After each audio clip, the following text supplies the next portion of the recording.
Hello, I'm Dominique White and you're at my studio at Chisholm Hill Art Place. I guess I'm interested in the notion of the shipwrecked in regards to the black identity and black futurity. So I guess with Afro-Futurism, black futurity is always placed in space, especially with Sun Ra or sci-fi.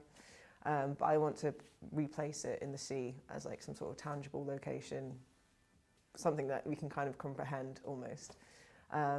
So I guess that's a general background to my work and why I'm obsessed with nautical references, rope, sails, anything along those lines, as a form of replicating a washed up civilization that is kind of unknown. You don't know how long it's been at sea or what had happened for it to become this kind of object or relic.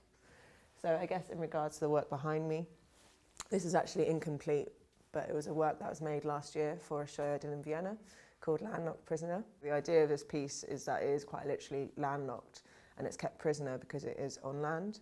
If it was submerged in water, it would essentially be free and take a different form. So the component missing is a clay cast of a boy that would sit somewhere in the middle in this mass. I like to always kind of push my vocab whilst working with similar kind of vocab visually, if that makes sense. So I always will use clay, a form of rope, and kind of palm fronds and stuff. But then I like to add other objects into that, such as sail fabric or switching up with the rope. So for example, I said previously, I've started working with tarred sisal, which is this stuff here. So it's this brown sisal that when you start manipulating it, it actually leaves remnants of the tar on your hands and anything else that it does touch, which is super interesting. But it also means it's waterproof.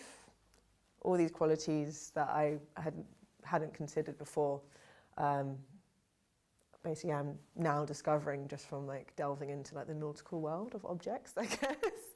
But also I like using materials that are quite other, I guess, not in regards to me, but I guess in regards to the audience that are going to be witnessing these relics or objects. So that's why I always do using palm fronds, especially manipulating them. So I used to weave with them quite a lot, but also they obviously decay over time and take different forms. So a lot of my work, especially this, will continuously change with time. This work is only 3 months old, but it already looks completely different to how it was shown in the exhibition. Also, obviously, when it travels, it will take a different form because things will fall off or the clay will kind of soften slightly with moisture. I kind of like this ongoing unknown history that it will take and almost has this narrative that eventually it will completely fall apart and I guess escape or be free. Yeah, I guess all of my works I like to think of being captive in whatever space they're in, especially when they're put in a white space, they're kind of held captive. So I think that's the working title for my next show is Fugitive of the Stateless. This kind of duality within the works, because the less would be in brackets, so fugitive of the state, but simultaneously of the stateless. It's kind of in between, I guess how I feel blackness exists in the Western sphere, kind of can't escape its current state, but can't return to this future that is unknown.